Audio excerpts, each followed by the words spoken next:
At age 13 was when this tragic accident happened that caused my dad to die. We were at home, me and my little sister, and my two little brothers. My two little brothers were age 2, 3, and 5 when this happened. And my dad was just kind of playing, hide and seek and, chasing me and my sister around. We were having little tickle wars, having a good old time. And it was a Saturday, and my dad had been drinking. He usually put down a 6 to a 12 pack, on the weekends when he was off from work. And so he was buzzed, and he started tickling me a little too hard. And I noticed, I'm like, oh, yeah, he tickles too hard when he's been drinking a bit. He doesn't realize how hard he's tickling. So I'm like, oh, next time I got free from him, I'm like, I'm going to run away from this guy. So, I ran out of the bedroom, the master bedroom, down our hallway and out through the dining room onto our balcony. We had a big balcony on the back of our house. It's shaped like a big rectangle. And I ran down the balcony, my dad's chasing after me, and I'm like, ha, ha, ha, you're not going to catch me. And I ran all the way down the balcony and back in the other sliding glass doors back into the master bedroom. I just did a full lap around the top of our house. And my dad did not quite make that right turn, because he's 5'8", 250 pounds. He's a pretty big, guy, overweight. And he tripped and, he ended up, going landed head first on our driveway below, a 2-story balcony. And it was really bad. Sean Dustin spent time in federal and state prison for drug trafficking and fraud. Upon release in 2006, he had nothing but the clothes on his back, a bag of mail, and legal paperwork. In 2010, he kicked a long-time methamphetamine habit and started the long climb back up the ladder of life. This is the Nowhere to Go But Up podcast. If you want transparency and authenticity, you're in the right place. This is the Nowhere to Go But Up podcast, and this is Sean Dustin.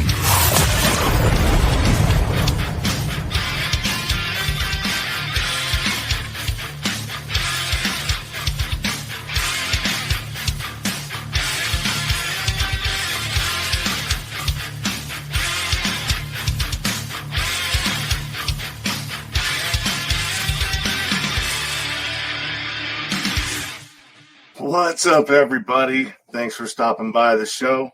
This is Nowhere to Go But Up podcast, and I am your host, Sean Dustin. So a couple of announcements.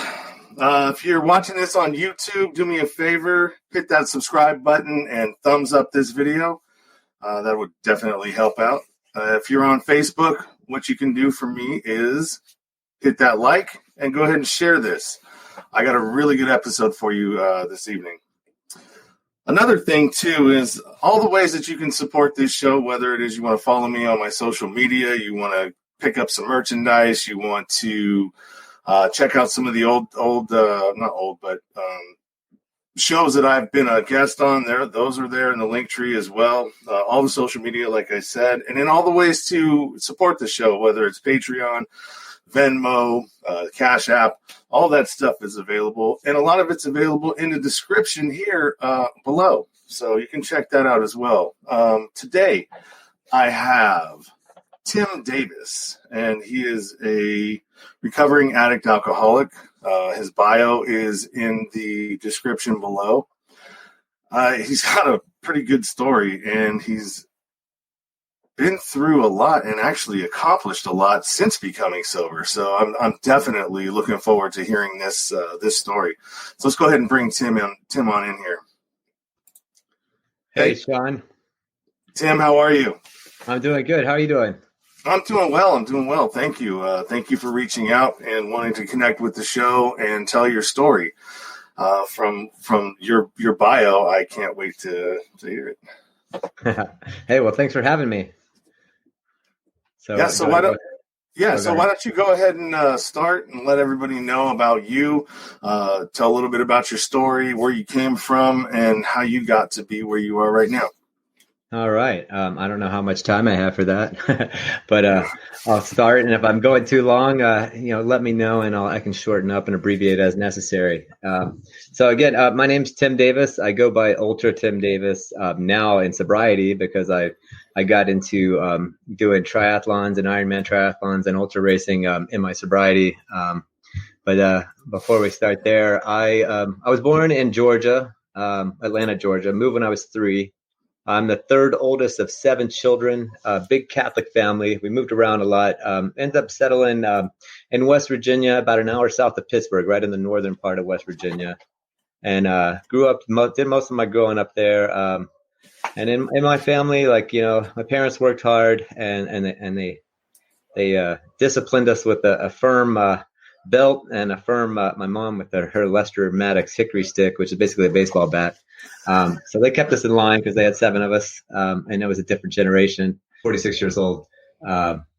Anyway, growing up, my sister was the oldest, and then my older brother was 4 years older than me. And my older brother, he just was always defiant, rebellious, thrill seeker. Definitely had an addictive personality, I guess, or characteristics of alcoholics and addicts.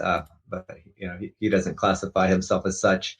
But anyway, he started getting into all kinds of trouble at a very early age. And, he was such a good, loving brother that he let me just follow right along with him because I was the next oldest. I was 4 years younger than him. So when he was at junior high school experimenting with alcohol and marijuana, he just let little brother Timmy tag along. So I was 8 and 9 years old when I was, taking my first drink and smoking my first, bowl. Him and his friends in their shop class, they made these wooden bowls, and then they would either steal screens out of the faucets from their parents' house or our parents' house, or they'd just take tinfoil and put it in the bowl and take a safety pin and poke a bunch of holes in it, and we'd smoke this marijuana in there. And I was doing that at 8 and 9 years old, which is way too young to be doing that. But I had no clue at the time. I have 3 kids now. They are 21, 19, and just turned 9. And I remember when my oldest turned 8, I was like, oh my God, I was this age doing that. I was just like crazy stuff. So anyway, I dabbled with that quite a bit. I really liked the way it made me feel. I was always an anxious little kid, kind of just self-conscious, worried about what others thought about me, felt like I never fit in. So when I drank that, some beer or some other alcohol or smoked some weed, it just relaxed me, made me feel like I fit in. Loosened my social inhibitions, and I didn't feel like I was apart from. I felt like I was a part of once I had a drink or a drug in me, and like I fit into the crowd, and especially as a kid, you worry about that stuff a lot. I don't worry about that stuff so much now that I'm older. Anyway, at age 13 was when this tragic accident happened that caused my dad to die. We were at home, me and my little sister, and my 2 little brothers. My 2 little brothers were aged 2, 3, and 5 when this happened. And my dad was just kind of playing, hide and seek and, chasing me and my sister around. We were having little tickle wars, having a good old time. And it was a Saturday, and my dad had been drinking. He usually put down a 6 to a 12 pack, on the weekends when he was off from work. And so he was buzzed, and he started tickling me a little too hard. And I noticed, I'm like, oh yeah, he tickles too hard when he's been drinking a bit. He doesn't realize how hard he's tickling. So I'm like, oh, next time I got free from him, I'm like, I'm going to run away from this guy. So, I ran out of the bedroom, the master bedroom, down our hallway and out through the dining room onto our balcony. We had a big balcony on the back of our house. It's shaped like a big rectangle. And I ran down the balcony, my dad's chasing after me, and I'm like, ha ha ha, you're not going to catch me. And I ran all the way down the balcony and back in the other sliding glass doors back into the master bedroom. I just did a full lap around the top of our house. And my dad did not quite make that right turn, because he's 5'8", 250 pounds. He's a pretty big, guy, overweight. And he tripped, and, he ended up, going head first, landed head first on our driveway below, a 2-story balcony. And it was really bad. Yeah. And, I was like almost halfway down the stairs, and I heard my sister scream and my little brother scream, and I was just like, whoa, I just kind of knew something wasn't right. So I kept going, ran outside, and there he was just laying on our driveway in a slump. His neck was swollen up to like here, and he had a gash over his forehead to the back of the base of his head, just blood was everywhere. It was not good. He was just, barely he wasn't even conscious. He was just like laying there lethargic, but so I yelled to our neighbor, right beside us, help, call 911. And he came over. Our neighbor was a really nice guy. He helped us out. The ambulance came. My mom went off in the ambulance, and then she just told me and my little sister, to get my brothers ready for bed, because it was, it was after dinner. It was, summer evening. It was in August. And so me and my sister were freaked out, but we got my 2 little brothers to bed. And we eventually, we cried a lot, but we eventually calmed down. And I finally fell asleep. And then around 2 or 3 in the morning, I got rudely awakened by my older brother, who came home from the hospital. He and my older sister were both at their McDonald's job. They were working on the Saturday night. And so they got called by my mom, and they went to the hospital. Anyway, he proceeded to give me one of the worst beatings, actually probably the worst beating I've ever had in my life, for about almost 2 hours. Just pounding on my chest, kicking me in my legs, everywhere but my face. He never hit me in the face because, then mom or dad would know that he was beating on me. But, he bruised some of my ribs. He almost put me in the hospital that night. And he was just yelling, it's your effing fault. I don't know if we can cuss on this podcast or not, but all kinds of expletives. Oh, yeah. He was like, it's your fucking fault. Dad's going to fucking die because of you, and me and Dad were just finally starting to get along after all those years of, whatever. He was a senior in high school when this happened. And he's like, it's your fault. Dad's going to die, and blah, blah, blah, blah, blah, and my dad was brain dead. He ended up being in a coma for about 8 months before he expired. And those were tough 8 months. Because the whole time I'm like hoping, my only experience about comas was from my sister controlled the TV after school, and we watched this soap opera where this guy was in a coma, but then 4 years later he woke up. So I'm like, oh, coma is like when you wake up from comas. That's what happened on the TV show. And that's not what happened with my dad, So then it really was my fault at age 13. It's my fault my dad died. My brother beat me up and told me it was my fault. And I just carried that with me for a long time. And that's, after going to several rehabs and lots of therapy, they ask you to do reflection in your 12-step work. And, they asked me, they always ask, can you pinpoint a time in your drinking and using when you kind of crossed that line, or when you started to drink and use drugs to escape from pain and negative feelings? And mine definitely started with my dad's death and being blamed for it. That's easy to pinpoint for me. And so, from that point on through high school, I sought to drink and get high whenever I could. In college, it was pretty much a daily thing. And after college, it was getting so out of control. It was only a few more years later before I ended up in rehab, when my wife was pregnant with our first son. Yeah. Wow. Excuse me. Yeah. You want me to keep going? Yeah. No, I mean, you can go as long as you want. Yeah. No time, no time limit, no time frame. Yeah. Okay, cool. So, through high school, my mom had this rule. She didn't let us play sports until we were in high school.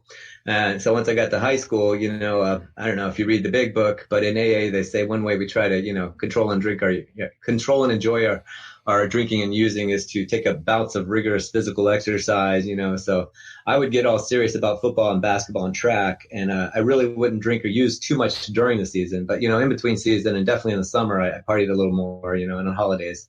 Then, because I had this dream of becoming some pro athlete, but by my senior year, let's see, I actually, I transferred schools, and I wasn't eligible to play football and basketball my senior year. And so my senior year was like, well, if I'm not even going to go play my senior year, then obviously, I wasn't even getting scouted as a freshman, sophomore, and junior anyway. So the college dreams are over. So it's game on. I just started drinking and using more because, what was the point? I'm like, but then when I got to college, it was, college was kind of like my first geographic, if you guys are familiar with that is. I've had many of them. Yeah. For anybody who might not be familiar with it, in case you have listeners around, it's like, for alcoholics and addicts, when we pull a geographic, it means we move away from wherever we're at, because we think if we just move somewhere else, everything will get better and our problems will go away, or we'll get sober, or whatever it is, But bad news is wherever you move to, your problems come with you, because your problems are in your head, and you can't really get away from them unless you do therapy or 12-step work or something, to work on your kind of spiritual growth and, meditation, prayer. For me, it's a lot of 12-step work and some meditation and exercise now.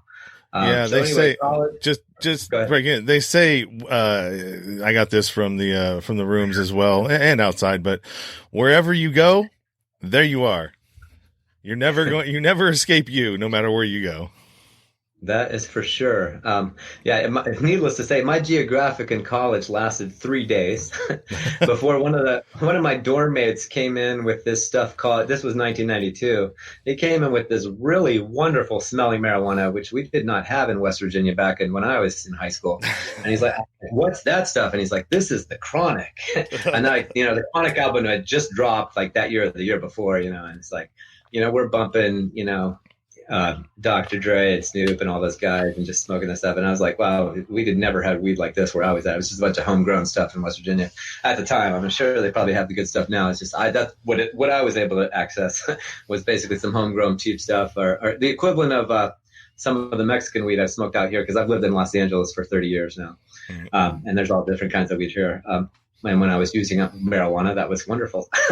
but I'm 13 and a half years sober now, and I don't do that anymore. I know when they first made marijuana legal, I was like, man, this might be a little difficult, because that was definitely my drug of choice. To talk about having a drug of choice, marijuana was always my go-to. I mean, I like to drink, but my first choice was always marijuana because it calmed me down. It kind of made my anxiety go away. It just made me feel normal. Just never gave me paranoia like some people get or anything. It just I found out I was self-medicating with it. So all through college, I just somehow I always got my homework done first, managed to graduate with like a 3.3. But as soon as I finished, the test or whatever, the paper or whatever, I went to go party. And college was a blur. I barely remember it. I think the most important thing that happened to me in college was that I met my wife-to-be, who we lived in the same dorm, on the same floor in the same dorm our freshman year. And we became really good friends for a long time. We started dating at the end of the year. And we moved in together our sophomore year, which turned out to be a mistake, because she did not like. I mean, she would drink and smoke weed on the weekends and here and there as a college student. But she definitely saw early on that I did it way more than she thought somebody should do it. So anyway, we ended up breaking up for part of our junior year and living in separate places, and we ended up getting back our senior year. I begged her back, and then right after college, we moved in together. And then she bought me the addiction workbook. And I did a few pages in there and thought, nah, this ain't for me.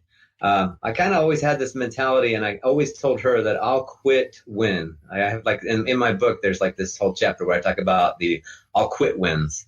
And then when we were in college, I told her I'd quit when we graduate, because, we'll have to get real jobs and have to grow up and be big boys and girls, or real adults or whatever.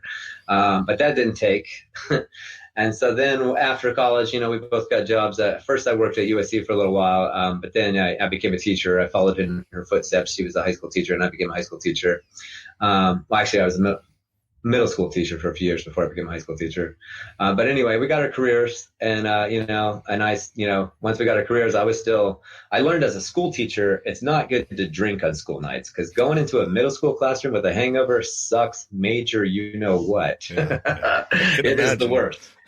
So on school nights, I would just smoke my weed. And on the weekends is when I would binge drink and maybe do other hardcore drugs, because that was yet to become a part of my story, but it did become a part of my story soon after college.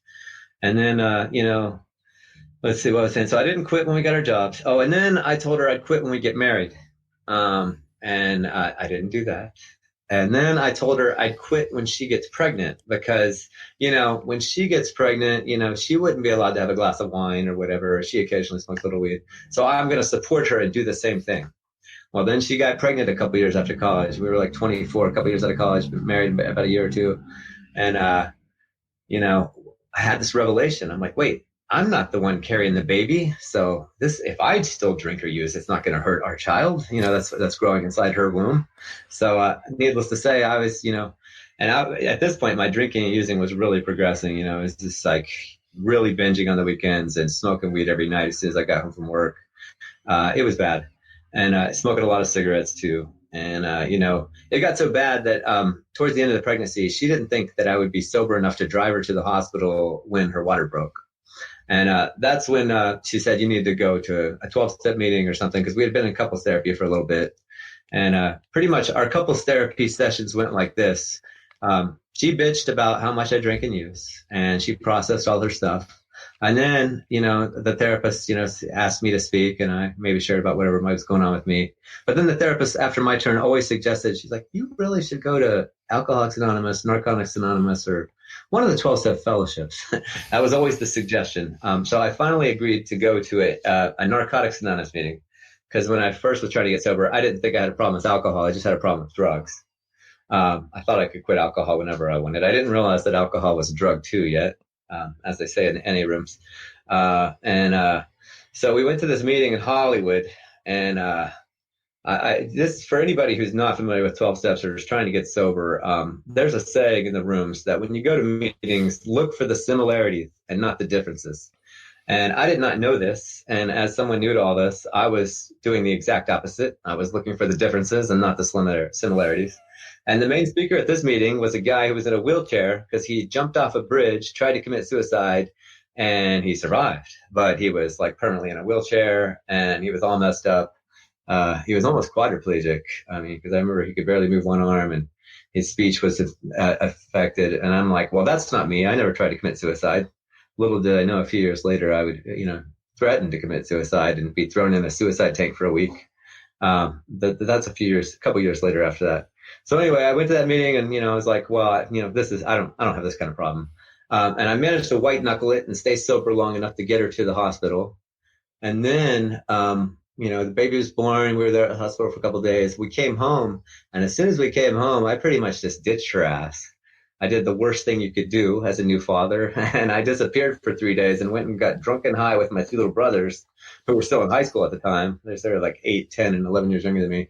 And I was celebrating being a father, and I was being a shitty father. I shouldn't laugh, but we're not a glum lot. We laugh at our tragedy. In hindsight, it's like, what the fuck was I doing? Needless to say, she was pissed when I came back. I mean, she called, and I finally came back. We were living with our parents at the time because when we first got pregnant with my oldest son, Julian, we kind of made a deal that we would live with our parents for a couple of years so we could save all our money to buy our own house. So they let us stay there for a couple of years, and we basically just paid for groceries and kind of, did the cooking and cleaning. But they let us save all our paychecks towards buying a house, which we did. 2 years later, we moved into another house. And during those 2 years after Julian was born, I started going to more meetings because, she basically said, if you don't get sober now, we're going to get divorced. And it's just going to, it's the whole, this is going to be over. I can't have you like this. So I started going to meetings, and I got sober for maybe like 4 or 5 months.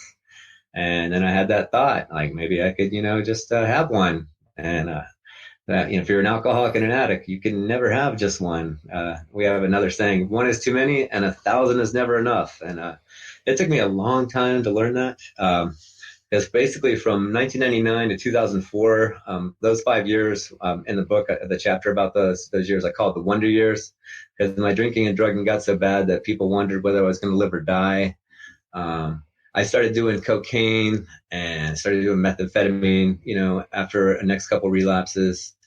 At age 27 was when I think I was coming out of my 3rd rehab after another relapse, and like my insurance ran out. I was in a place for, like a couple weeks, but then my insurance ran out, and my wife didn't want me to move back home. And I didn't, surrender to the fact that I needed to go to sober living. So my wife's parents let me stay there temporarily. And the first night I was at their house, I had insomnia the entire 2 weeks that I was in that rehab. And I, before I got in that rehab, I'd been doing methamphetamine for, a good 6 months to maybe a year, on and off, and mostly on. And, I didn't know what was wrong with me, because I'm like, I'm not doing meth anymore. Why can't I sleep now? Because when I was doing meth, I wasn't sleeping much, obviously. Yeah. The one thing about methamphetamine use, and when you go to quit meth, is first of all, you sleep for about a week and you start to get normal. And then like I didn't get normal and start having normal brain function and not be emotional, or like watch a Hallmark commercial and feel like crying, or my emotions were up and down and up and down. And it took 2 years for me to finally start the fog to clear and me to start feeling like I was normal. Yeah, that's what they say. I mean, I didn't know this at the time. I just was going out of my mind. I was suffering from racing thoughts. And that same night that I was supposed to be staying at her parents' house, I started, trying to journal, like they taught me to do it, in the rehab sessions. And my journal ended up turning into a 6-page suicide letter.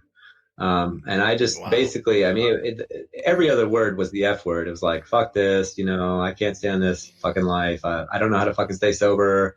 I don't know how to not stay fucking sober. And I was just basically like, the moral of the whole letter was like, the world's going to be better off without me, because I don't know how to live life sober, and I don't know how to live life not sober. So, screw this, I'm out. Yeah. And my plan was to go jump in front of a train. And so I left that letter in the bedroom, the guest bedroom at her parents' house. And before I did that, I made a cry for help, and I called my wife and I called my mom and I told them my plan. And then I drove over to the train tracks, and, I started smoking a cigarette and was walking along the train tracks. I wasn't actually walking on the tracks. I was like 20 or 30 feet away from them. But, I was like, kind of just contemplating, whether I wanted to jump from this train or not. But luckily, my wife and my mom called the authorities, and they came and swooped me up. and threw me in the suicide tank at LA County Hospital. I was there for 24 hours, and then they transferred me back to the one in Pasadena that I'd been, the rehab there, but the dual diagnosis unit. So I was in a 5150 for a week. They gave me back-to-back 72-hour holds, which I was very resentful about after the first 72 hours. Because if you've never been in a suicide tank, it's a very humbling experience. I just didn't know what was going on. Like, first thing they do is they take your shoelaces and your belt, and I'm just like, why are they taking my shoelaces and my belt? And I'm like, oh, they think I might try and strangle myself with that. And I'm like, but I'm not going to really do that. Why are you taking my shoestrings and my belt? So they do, and then they just, it's just crazy. It's very humbling, and I'm sitting in the one in the LA County, and even the other one, and everybody in there seemed like they were out of their mind to me. I felt like I was the only normal one in there. I even in the book, I refer to me as, I felt like I was Jack Nicholson in One Flew Over the Cuckoo's Nest. I was just faking it, But it turns out, I was, suffering from I was in a manic phase. After that happened, I got diagnosed with a bipolar disorder. And then I was, it took me a few more years to really accept and come to terms with that bipolar diagnosis. They put me on different meds that some of them had, some negative side effects. One of them gave me the shakes. I was on that for a few weeks. A couple other ones caused weight gain. And then the ones that started working, I started feeling good. And then I think, oh, I'm cured, and then I would make the stupid decision to go off my medications again. And, that would last for a little while the medications were still kind of working their half-life or whatever, because some of these medications can keep kind of doing their thing with your hormones or whatever, your neurotransmitters for 3 to 6 months after you stop taking them. But eventually they stop doing what they're supposed to do to stabilize your mood and stuff. And every time that happened, I would just go right back to using drugs and alcohol. I'd relapse. So my message to anybody anybody else out there who might be a dual diagnosis, you're not just an alcoholic and addict, but you also have some sort of mood disorder, depression, anxiety, bipolar, or other things. Stay on the meds they give you unless they're really giving you negative side effects. Because for me, every time I went off my meds, I ended up relapsing. So and don't be your own doctor unless you actually have a medical degree. And even if you have a medical degree, still see another doctor if you're having your own health problem. Listen to the professionals. They've been to school for who knows how many years. They're the experts. And I made the big mistake of playing my own doctor for far too long. It almost killed me. But anyway, I finally got sober at age, I got sober at age 29, right before I turned 30, and I stayed sober for 3 years. And that's kind of where I really built the foundation I started building a foundation in the program. I obviously didn't do a good enough 4th and 5th step, but I did do one. I went through most of the 12 steps during that 3 years. But then a few months after I took my 3-year chip, I made the decision to go off my meds one more time. And I had, another relapse that only lasted a couple months. And I kicked my butt real quick. And I remember the last rehab I went into, it was right before I turned 33. I was in there for 2 weeks. And the second night I was in there, I got a roommate that checked in with me. And he had literally an ounce of cocaine delivered to his room. And I'm in rehab, 2 days sober, thinking, wow, I haven't done cocaine in a while, and that looks really good. So, needless to say, he let me, imbibe and do the cocaine with him, and I proceeded to just be getting pretty much high almost constantly, except for I'd show up to the sessions and participate, pretend like I was sober, but it was just I was in that rehab for almost 2 weeks, and then I was like, I got to get the fuck out of this rehab if I'm going to get sober. So I went and told, the head doctor at the time, Dr. Drew Pensky, the famous Dr. Drew Pensky, used to be on the Loveline shows. I don't know if he's still doing those Loveline shows, but he was even televised for a while, but it's a big, radio show out here in LA. He was one of the doctors, and I told him and the other doctor, I'm like, man, I got to get out of here to get sober. They're like, what's going on? And I'm like, well, I'm not going to rat anybody else out, but this is what I've been doing, and I'm not the only one, but I'm not going to tell you that you got to figure that on your own, or they got to be honest. This whole thing's about getting honest, and I'm being honest with you, saying if I stay here, I'm not going to get sober because there's too many other people doing it, getting high and loaded in here. I need to get out of here. So they let me check out, but they still listed it as against medical advice. And I checked out, and I went to this park up near JPL, and I drank my last 4 beers, Pacifico beers, and I smoked the rest of what weed I had. And then I had this glass pipe, and I threw it on the ground, and I stomped on it, and I had a little tiny bit of little shake weed. I threw it on there, and then I pissed all over it because I knew I wasn't going to try and smoke that stuff once it was broken glass and piss all over it, right? And they say, if you don't remember your last drug or, drink or drug, then you're not done. So I make sure that I remember my last drink and drug were those 4 beers and that little bit of weed that and that broken pipe, that pipe that I broke and peed all over. And that was my 33rd birthday, June 14th, 2007. So my sobriety date is June 15th, 2007. And I've got, a little over 13 and a half years now. And these 13 and a half years have been like they say, if you start working the steps, the promises come true, and you end up living a life beyond your wildest dreams. Because when I first got sober, all I wanted to do was learn how to live life sober. I was like, God, just please help me not relapse again. Just help me, not forget how bad it gets every time I pick up a drink or drug. That's the simple little prayer I still say every day. Every day in the morning and at night before I go to bed, it's like, God, please don't let me forget how bad it can get. That's the whole prayer. God, please don't let me forget how bad it can get. And I've been saying that for 13 and a half years. So I ended up getting sober, had a great sponsor, worked all the steps pretty much in the first year. And, I've worked all the steps several times since then. But I also was smoking a pack of cigarettes a day and eating whatever I wanted at the meetings. So I ended up gaining about 60 pounds in my first year of sobriety. And at a year and a half sober, I stepped on the scale. I remember it was December 31st, 2008, and the numbers read 250. And I'm only 5'8", 5'9" at best, on a good day with my shoes on.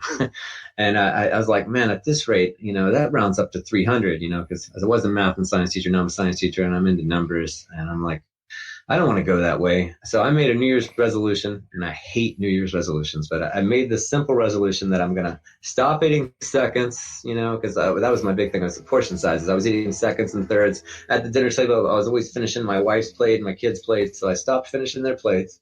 No more seconds or thirds. That was the first thing. And the second thing was I'm going to start exercising every day for at least a half hour to an hour.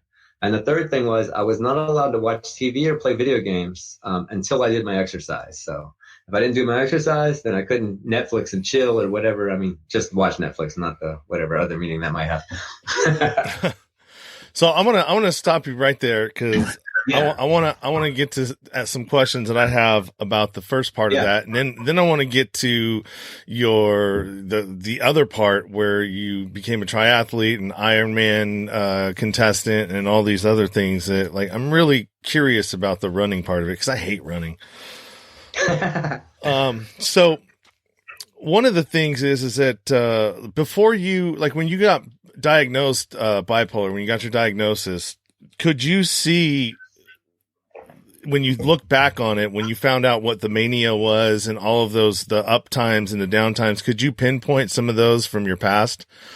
Oh, I get it. That's what, you know what I mean? When you started connecting the dots. Yeah. I mean, I can pinpoint now. No, I didn't know what it was when I was a kid. I just knew that I was always kind of nervous and I just felt like I didn't fit in. I didn't realize that was anxiety. I'd basically been suffering from anxiety since I think since I started going to school in kindergarten, once I had to be around a bunch of other kids, because when you think about school, you're surrounded by all these other kids. And I was one of the smaller kids. So I got bullied, and except for when my older brother was around, because he was mean and nobody messed with him. But when he wasn't around, I could get bullied by other kids. I definitely pinpoint the anxiety ever since I was young. I always talked fast. I still talk fast. I try to slow down. So the racing thoughts and the thinking were there. And I think the other symptoms, the depression kind of got exacerbated by me not being able to get sober. I mean, obviously I was depressed after my dad died. I mean, some of the other symptoms popped up more as an adult though. Okay. And then another thing I have is, how did you forgive yourself? I mean, cause that's a pretty harsh deal, man, when you're carrying that around. And I wouldn't think that Karen Padilla says you're an inspiration, Tim. Thanks, Karen. I wouldn't, you know what I mean? Thinking about it now, when you told the story, it was just, to me, that was just an accident. You know what I mean? And it's kind of a bad situation, that turned worse. But I mean, I can't imagine having to live with that. So how did you end up forgiving yourself for that and be able to move on in your life to where that didn't affect you anymore? Because the gateway drug that we all know is trauma. And for you, that seems like that was the first traumatic event in your life that actually, caused you to spiral down, subconsciously, probably in your later years. Yeah, definitely. I also suffered a lot of abuse from my older brother. He has a very violent tendency. He still has a lot of rage and anger. And, when my dad was around, if he caught my brother beating on me, he would whoop my brother. But when my dad died, I lost my protector. And my older brother just assumed he was the man of the house, and I didn't have anybody to protect me anymore. And I mean, it could be like little stuff, like if we were playing video games and I was beating him, he would beat me up. And then if we were playing video games, he's like, let's play again. And he noticed that I was like not trying my best.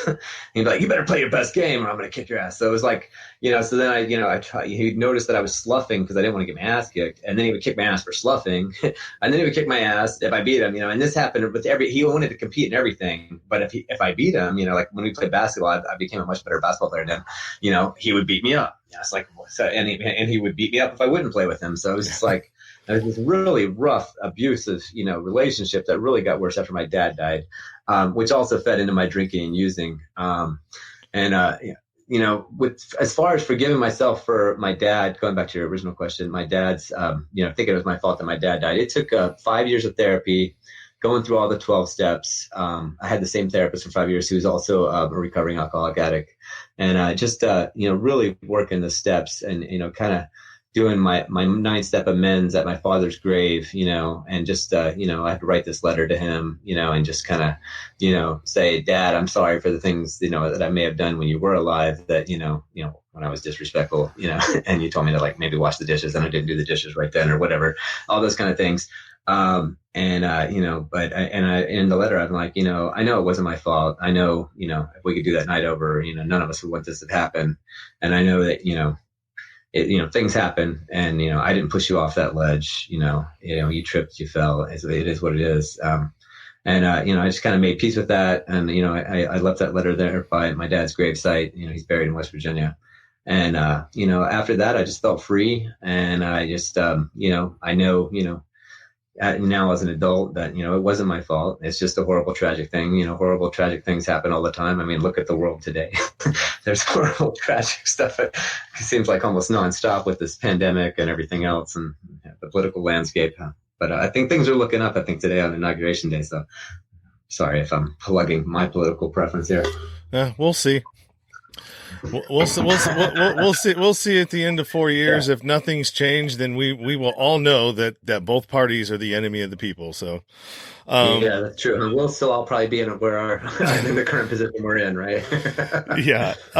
So another question that I have, and this is a topic that is pretty, I would say, inflammatory through the rooms and in the recovery spaces online and groups and stuff like that. But it seems like you relapsed quite a few times until you actually got it. I did too. I probably 30, 40 attempts before, it actually stuck and, I was able to move beyond, any amount of time, from the substance that I couldn't fuck with anymore. And that, for me, that was meth. Meth was the one that took me down every single time that I tried, no matter how many different times I tried to do it. And I tried a million different ways to do it. And it just the same thing every time. Yeah. So, they say relapse is not a part of recovery, and you get scolded and you get almost the same that you get online today if you were talking about Trump and supporting him. If you say that relapse is a part of recovery in the rooms or in these groups, the same kind of attacking happens to you. So I mean, how do you not say that it isn't? Because it's almost. I mean, how do you feel about that? I'm glad that you bring that up, because it really, I think, when I first heard, I think I heard it in an NA meeting, they said relapse is a part of recovery, I think is what I heard them say.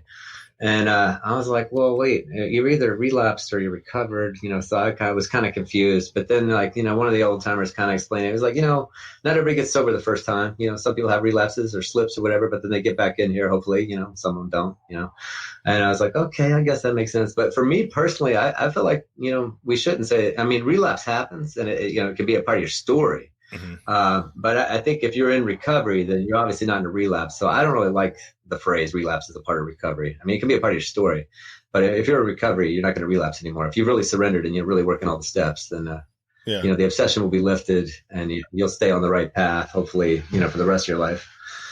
Yeah. But a relapse can happen. You hear about people having 30 years of relapsing. So it can happen. Yeah, I don't say that it's a part of recovery. I say it's a part of the process, because recovery is a process, and it's different for everybody, and some people choose to use the 12 steps. I started there, but I'm not there anymore. I do my program a little bit differently. I absolutely cannot touch methamphetamines. I don't touch opiates anymore.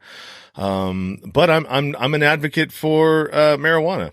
I think that it's a medicine, and if used in the proper way, like in microdosing or microdosing psilocybin, I think that there's benefits to it, and I've done it myself, and there is no high to it. It's just all of the benefits without the high. And so I don't knock anybody for whatever it is, whatever road that they choose to go down. I mean, whatever works for you. If you're living a happy, healthy, productive life and you're microdosing psilocybin, or you're microdosing THC, and whatever it is that you're doing, you're not doing it with the intention of getting high.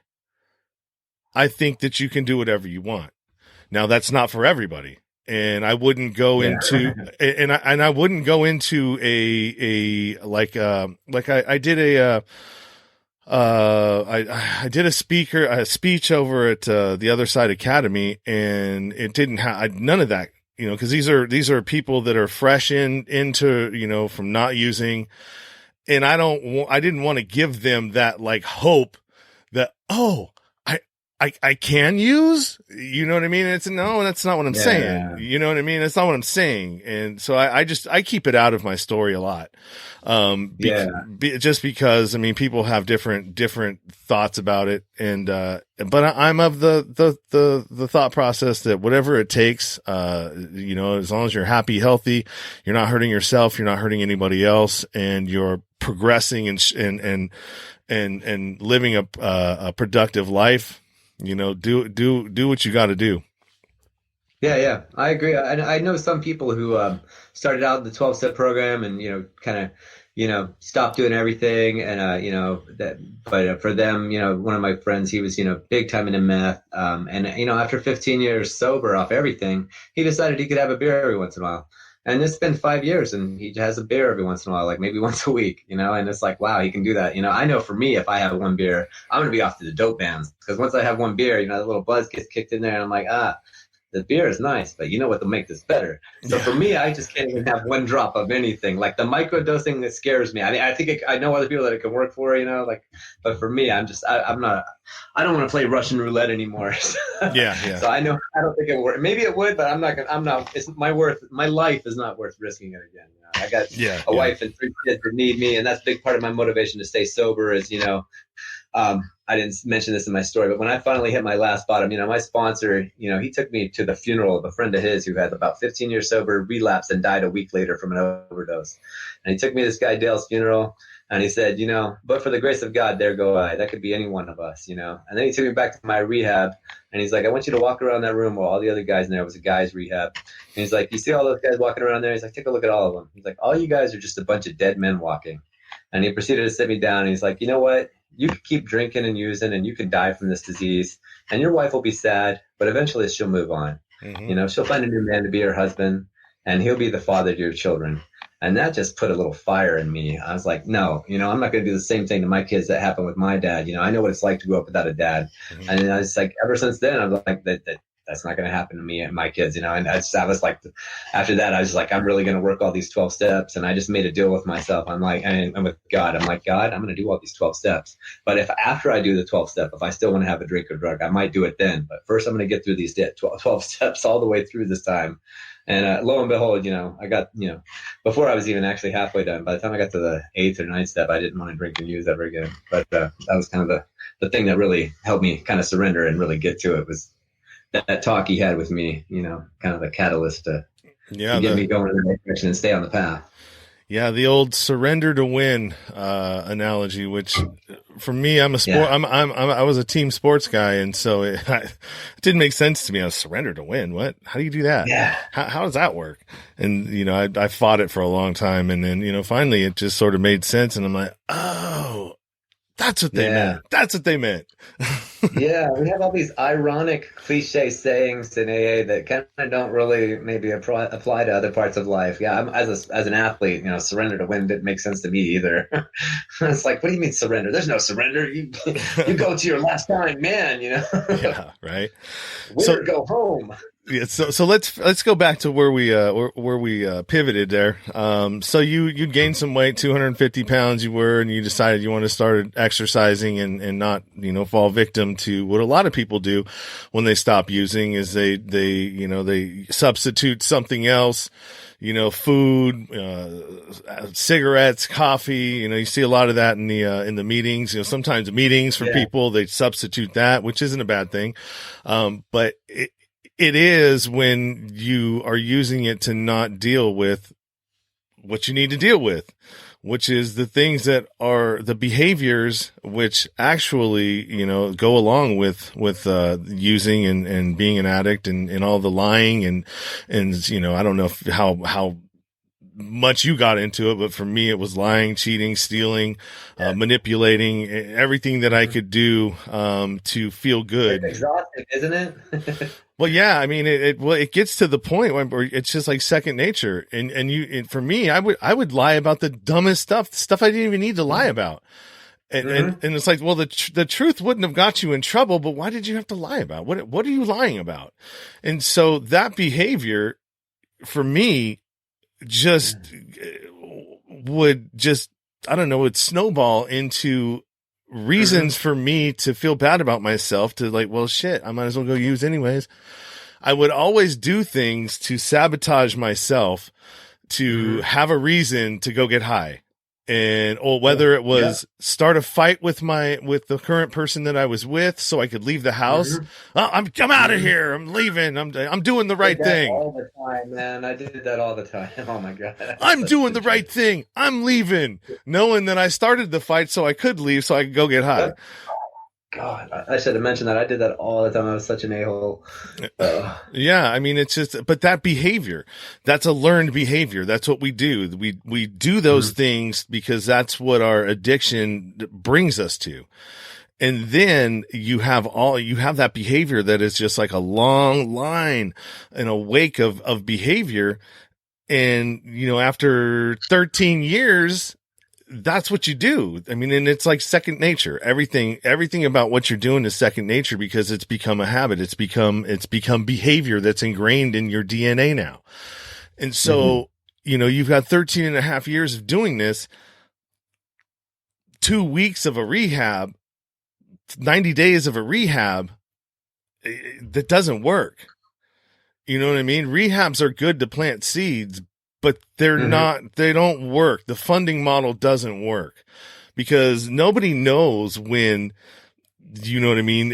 Is it going to be 90 days? Is it going to be a year? Is it going to be 2 years that it takes for you to finally get that, and the rehabs, like I said, they were great for planting seeds, but the behavior and the hard work come from when you really decide to get sober for the right reasons, stop using the behaviors and the manipulations and all the other things that you learned how to do to kind of make you feel better about yourself, going through this. When you finally give it up and you finally start looking at yourself and you finally start realizing that no matter where I go, here I am. The problem that I keep pointing out over there, well, shit, I got 3 pointing back at me over here. There's another one, one there, 3 back here. When you start really thinking about that and now those terms is when you truly start to be able to heal and understand. And it doesn't stop there. It's just, okay, now I see what I'm doing and I'm able to look at it and not escape from it. Because who are you trying to escape? You're trying to escape from yourself and your own behavior. When you go and look into, whatever else is you're doing, porn, I'm going to go sleep with this person and not be, what I mean? It feels good. Anything that feels good, I'm all about it. And, when you really get real about it and you start looking at yourself, then you can start pinpointing some of the certain things that you're doing. For me, I had anger issues big time. And to the point where, like, even now my dog is affected because when my octaves start raising, my dog jams. You know what I mean? And it's like, oh, whoa, you know what I mean? Cause I was kind of a rageaholic too, for no reason. And it was like, oh, well, I'm not using. Well, you're not dealing with you either, so where's it going to go? It's got to go somewhere. Yeah.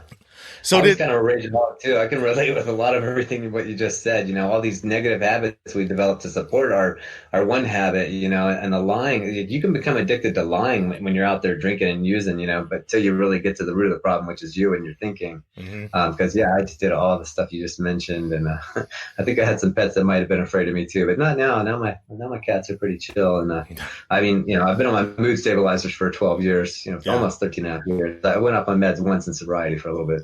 But, and I didn't relapse that one last time. Thank God. That's another. Yeah, that's amazing, man. Your story is an inspiration. So where did the triathlete, the ultra marathons and all of the running come in? Because I can't stand running. I need to lose weight. You know what I mean? The COVID got me, 35 pounds. And I'm like, just to think about it is like, oh my God, I just don't like it. I'm not one of those people that enjoys exercise. That's kind of what got me into the triathlon. So actually, as a high school kid and a college kid, I played basketball and football, and all through college, I'd go play ball for 2 to 4 hours after class every day. And then I'd go home and party. And even after college, I played basketball up until I was about 35. I kind of wrecked both my knees and had 2 ACL reconstructions at age 22 and 27, which led me to Vicodin, which was wonderful for an addict. Yeah. But going back to, I think, for exercise, you got to find an exercise you like to do. It doesn't have to be running. I mean, for me, like on days I don't want to run, I go swim or I go bike or I do yoga or I do some weights and resistance training. I do other things. I used to play a lot more racquetball, although right now it's been hard because everything's shut down. There's all kinds of other activities you can do. I mean, maybe you're into Tai Chi, martial arts. There's so many different ways to exercise out there. So just, you got to find something you like and, try to stick with it. And the other thing about running that I always like to say to people who say they hate running is, me and I have some of my friends that are ultra runners. They run 100-mile races like me, and they wear these shirts that say running sucks, which makes no sense. It's like, how are you going to go run 100 miles and wear a shirt that says running sucks? And the thing about running is, like, the first 1 to 2 miles kind of do suck because your body is like kind of mad at you. Like, it's like, what are you doing? Everything's tight, and it's like, why are we doing this? We've been, like the law of inertia, a body at rest likes to stay at rest, whereas, but it also says the body in motion likes to stay in motion. So if you push past that first mile or two, which usually depending on your pace, let's say it takes 10 or 20 minutes, or whatever, to get through 1 to 2 miles. If you really get past that spot, you'll notice your body is like, your body surrenders and it's like, oh, okay, this is what we're doing now. And you fall into a pace and you're warmed up now. Cause the other thing is just to do a warm up before you go run. And that'll really help, if you can get past that first mile or two. I think most people that don't like running, they just think about that, how that first 1 to 2 miles feels when they're not warmed up yet. But if you can get past that and then you go for, 3 or 4 or 5 miles, you might enjoy mile 3, 4, and 5, depending on how far you want to run. So that's my advice to people who say they hate running is get past that first mile or two, just find a slow, comfortable pace. Get past that first mile or two, let your body warm up, and then say you feel on mile 3, 4, or 5, or however, if you want to go further, sure. But I'm trying to keep it chill for people who say they don't like running as far as the distances go. Yeah. So, and here's another one. There's another question for you. What's mile 60 like?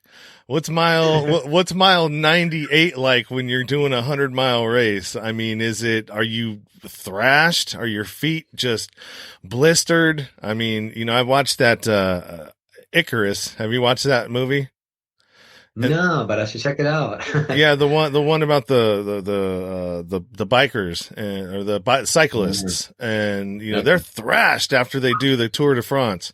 And I know the guys that do the ultra marathons. I mean, I'm a Joe Rogan fan, so he had a couple of guys on there that did the Mojave, whatever it was, the Moab 240, right? Yeah, and it's like probably David Goggins and some of the other guys that are there. Yeah, so I mean, are those your people you look up to, and you want to do that, or are you cool with just 100?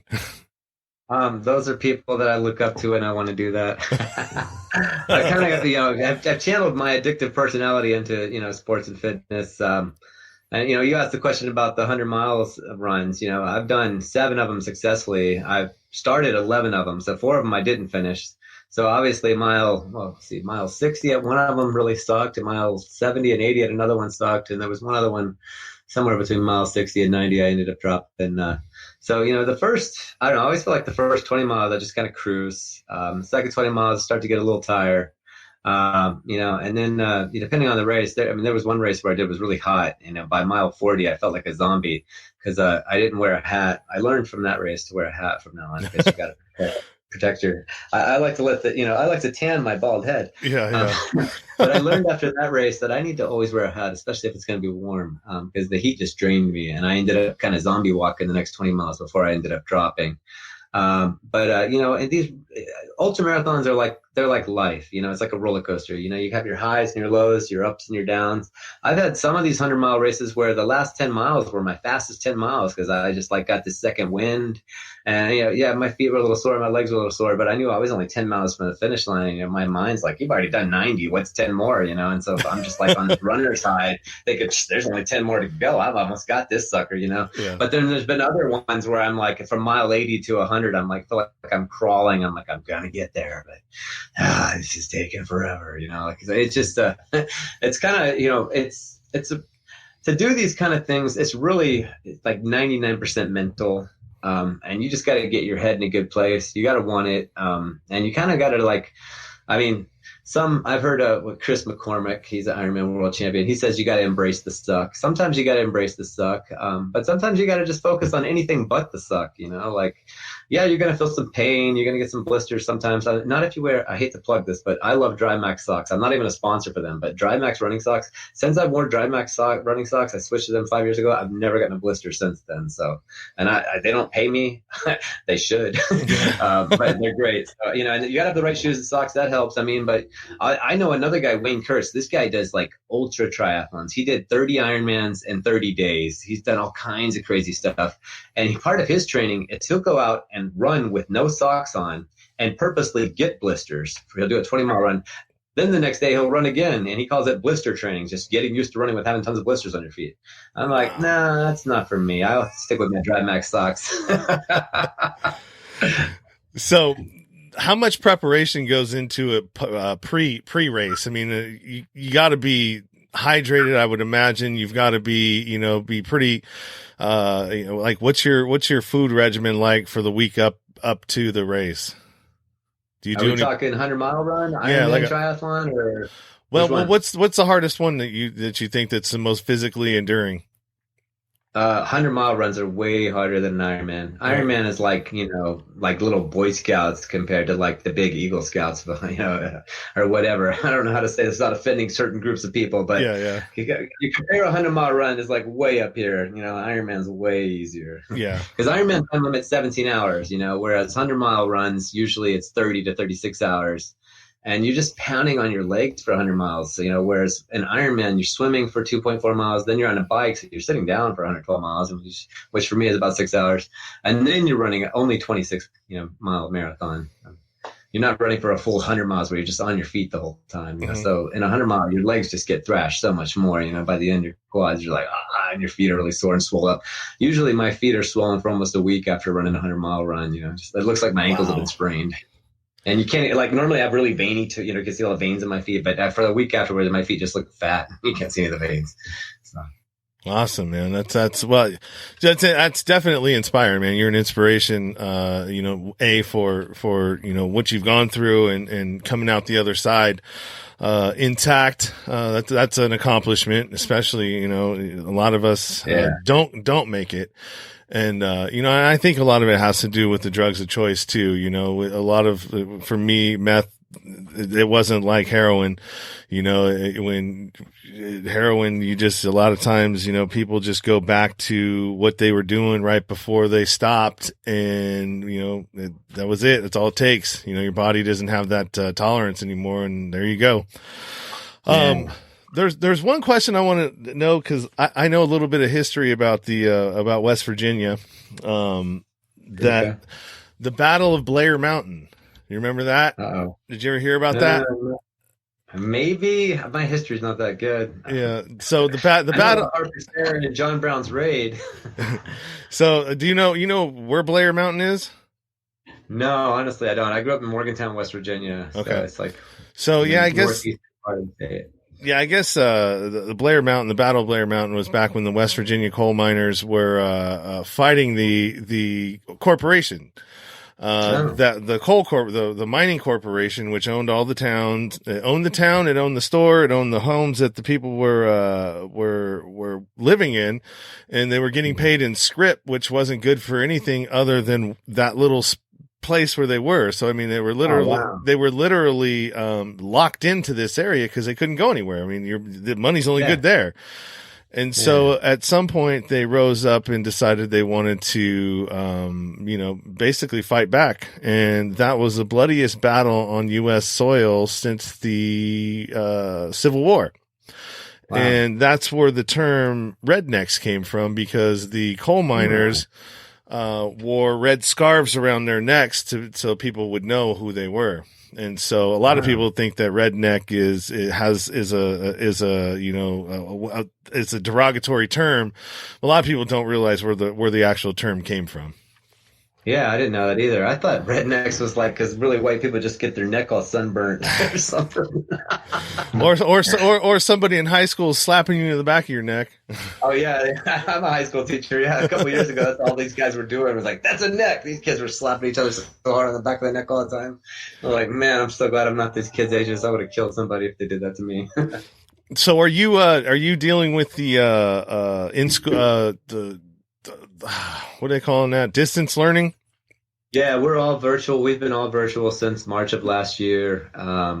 Actually, last year I was on a 1-year leave, working on my book and, some other things. And so I just started back in August, and, luckily I'm kind of tech savvy, so it was pretty easy for me to pick up. But the kids are not engaged, man. It's like across the nation, they're doing less homework. And the crazy thing is like the hours are less. Like when we're at school, we're there from 8 to 3, but with this distance learning schedule, they only have to be logged in from 9 to 2. So they have like 2 less hours to be engaged. And yet some of them just won't even turn on their screen, or log into the class. And it's like, most of them won't turn on their screen. You just see their little profile. They're all shy, and it's just trying to get engagement and participation is really challenging across the whole nation. Like just, So are you worried? Well, they're going to basically, kind of look at, the last year and this year and probably the next few years. And like, as far as test scores go, they're probably going to take them with a grain of salt and, probably maybe even modify the tests. But the numbers aren't going to be, what they normally are, as far as, assessing and kind of showing what the students are learning in terms of mastering standards and whatnot. I know they're even doing some sort of forgiveness with waiving the SATs and stuff. It's going to take a while to bounce back from this. And it's really probably not going to start happening until we're back in the regular classroom again, which at this point doesn't look like it's going to happen until next year. I mean, it seems like it's going to go remember, everybody seems like we're going to be virtual to the end of this academic year for sure. And some people think we might even be starting virtual next year. But I think, it really depends on how the vaccine rolls out. So you think it's more helpful or hurtful? Well, for me, I love working from home, so I enjoy it. But for the students, yeah, it's more hurtful. These guys need to be in a classroom where they can interact with their peer and do collaborative learning and just be more accountable, because when they're at home on their computer, we have no idea if they have their phone in their hand and they're like checking their Snapchat or whatever else they might be doing. But in the classroom, you can clearly see if their phone is in their hand or not, and you can kind of address that if that's an issue, which it often is. But at least what's going on. At home, you have no idea, especially if they don't have their camera on, what they're doing. Yeah, they could be shooting up net back there. Who knows? Well, hopefully not. Hopefully not. Yeah, hopefully not. Those kids probably aren't even logging into the Zoom session, I would assume. Yeah, I think my worry is that some of these students, probably the only escape they got from whatever torment they were going through at home, if they have an abusive household that they're in, be it they're being abused or maybe their mom or some other abuse is happening inside. The only relief that they had was school. Yeah. And the reprieve that they would get from that situation would be school, and that's not happening. So I don't know, man. I hope that, I really hope that things start to normal out here at some point, because, we're going to have a lot to clean up, when this whole thing is said and done. Yeah. Hopefully people will be able to see the gratitude in the situation when and if things finally do return back to more of what normal. Hopefully we'll get back to the some kind of normal like we were used to. Yeah. Where we don't have to wear masks and where we can actually be within 6 feet of each other and be back in the classroom and hopefully get a lot of the things back that we used to have. Yeah, for sure. All right, well, we're at an hour, so why don't you go ahead? I'm going to show everybody where they can find you, as you're saying. Like you say on the bottom, if you want to check out Tim's book, A Story of a Bipolar Triathlete, it's available in ebook, paperback, and audiobook. You can find it at ultratimdavis.com. You can follow Tim, UltraTimDavis1 on Twitter and Facebook. You can follow him on Instagram, which is Tim _ or at tripolar _ Tim on Instagram. And like I said, check out his book. I'm going to go ahead and check that out. You got it on audiobook, so that's the only way that I like to read. Yeah, me too, actually. I like audio. So yeah, if I missed anything, go ahead and let everybody know where they can find you. Other than that. No, you covered it all. Thank you so much, Sean. Thanks for having me. Yeah, no problem. Thanks for spreading some knowledge and a little bit of your hope and wisdom, and I appreciate it, and hopefully the listeners appreciate it too. And hang out for 1 second as I go ahead and bring us out of here. Anybody else that's watching, thank you for checking this out. You can find all of the information in the description below. All of the links that you didn't see will be there as well for my show, as well as where to find Tim. And until next time, we'll catch you guys later. Let's go ahead and do this.